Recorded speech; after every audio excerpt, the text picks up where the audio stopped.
બોલાયો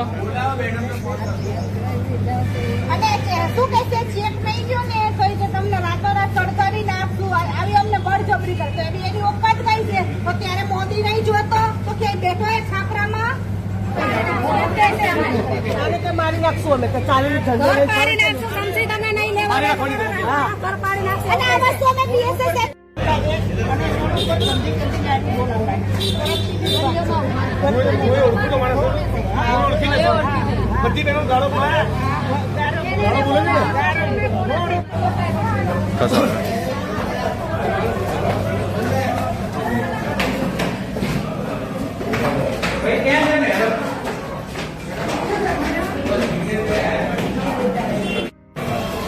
આ બાજુ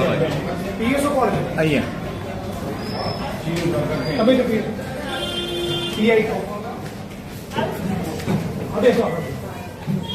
પીઆઈ ને ફોન કરીને એવું કહો જિગ્નેશ બી એવું કીધું છે કે તમારા એસીપી નહીં આવે ત્યાં સુધી હું પોલીસ સ્ટેશન નહીં છોડું આવું એમને જાણ કરો દંડ લઈને પોલીસ કમિશનરના બંગલાએ જઈશ એમના ઘરે કચેરીએ નહીં આવું જિગ્નેશ બી કહે કહો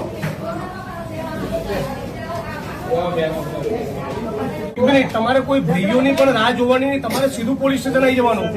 અને જે ગાળ કોણ કરી તમે ફરિયાદ તમારી ત્યાંની મેટર છે ખૂન ખરાબા થઈ ગયો હોય તો મારી પાસે આવો તો હું એનું સોલ્યુશન નો હલ કરી શકું તો અમે કોઈનું ખૂન કરીને પછી આવી તો થઈ શકે બીજું તો આનો કોઈ હલ નથી અમારે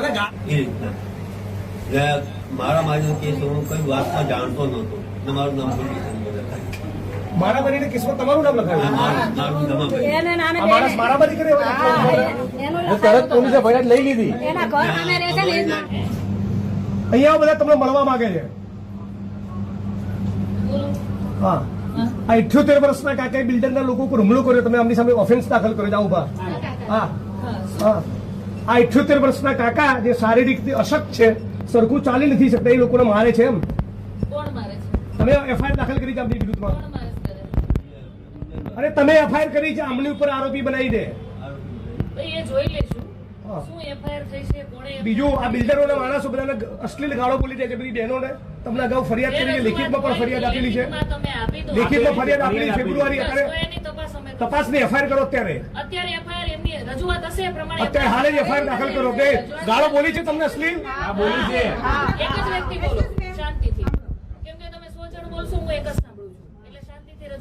બીજું તમારા કોચરબના ઠાકોરવાસમાં દેશી દારૂનો અડ્ડો ચાલે છે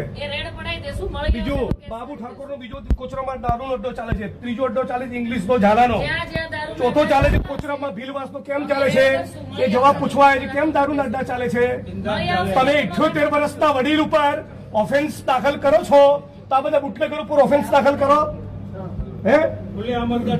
પછી ખુલ્લા અડ્ડા ચાલે છે ને ચાલે છે બધા હા પછી વિશાલ મહેતાનો અડ્ડો ચાલે છે કેમ અડ્ડા ચાલે છે જવાબ આપો આજે અત્યારે બધું બંધ કરાવો કોણ છે એનો વહીવટદાર નથી આ તો એમને દારૂના અડ્ડા ચાલે છે એમને દારૂના અડ્ડા ચાલે છે લખો બધી રજૂઆત એફઆઈઆર કરો એક મિનિટ બીજી રજૂઆત કરો તમે ડિસમિસ કરવા માંગો છો પહેલા એક મિનિટ આ બાબતનો જવાબ આ વડીલની ઉપર લેખિતમાં અરજી આપેલી છે લેખિત ફરિયાદ તમે આપી દો રજૂઆત એક જ એફઆઈઆર દાખલ કરો જ્યાં દારૂ વેચાતો છે ત્યાં મળી આવશે તો કેસ કરશું બિલ્ડરના મળે ત્યાં સુધી કોઈ ફરિયાદ થઈ નથી કાલ સવારે મને ફરિયાદ નહીં જોઈએ તમારા જ્યુરિસ્ડિક્શનમાં દારૂના અડ્ડા મને લાગે છે તમારા ડીસીપીને મારે કહેવું પડશે તમારા પોલીસ ઇન્સ્પેક્ટરને સમજાઈ નથી રહ્યું ઓફેન્સ દાખલ કરવાનું સ્ત્રીઓને અશ્લીલ ગાળો બોલવી એ ફોજદારી ગુનાનું કૃત્ય ના કહેવાય બિલ્ડરોના માણસોને બીજું ખબર પડી એટલે 78 વર્ષના કાકાને ઉપર ઓફેન્સ દાખલ કરી છે તમે હજી એમનો ગુનો દાખલ કરવાની જો સૂચના ન આપી હોય અને 20 દારૂના અડ્ડાનું લિસ્ટ હું જાહેર કરવાનો છું તમારે ન કરવું હોય તો ડીસીપીના ત્યાં જવું અને મને ના પાડી દો તો હાલ ફોન મૂકીને ડીસીપી ને કહું. કે મારે ફરિયાદ કરવી છે. ના ના અત્યારે હાલ તમે પેલા પાલડી પાલડી પીએને તમે સૂચના આપો. 5 ફેબ્રુઆરીથી ફરિયાદ આપી છે, એફઆઈઆર કરે એમાં. હું એફઆઈઆર ની કોપી લઈને પછી જઈશ. તમે એમને આદેશ કરો, તમારાથી ન થઈ શકે તો મને પ્રેમથી ના પાડો તો સીપી ના ઘેર જવું, ઓફિસ નહીં જવું, ઘરે જઈશ. નીકળજો. અને બેન આપણને એકદમ વિનંતી અને શિસ્ત ભાષામાં કહું છું, આવતીકાલ સાંજનો સૂર્ય અસ્ત થાય ત્યાં સુધી તમારા જ્યુરિસ્ડિક્શનમાં દારૂ જુગારની એક વસ્તુ મનાઈ બધાની વચ્ચે કહું છું 4 તારીખે 11 વાગે ડીસીપી જોન સાથની કચેરીએ તમારા સસ્પેન્શનની માંગણી લઈ જઈશ. હું કહું એટલે કરવું જ. Take it be seriously. અને કોઈ પણ માણસ તમારો સ્ટાફ ઊંચા અવાજમાં બિલકુલ વાત ના કરે. કેમ જિગ્નેશભાઈ આવ્યા હતા, કોઈ ટણી બની ના જોઈએ. ઓકે દાદા આવી ગયા.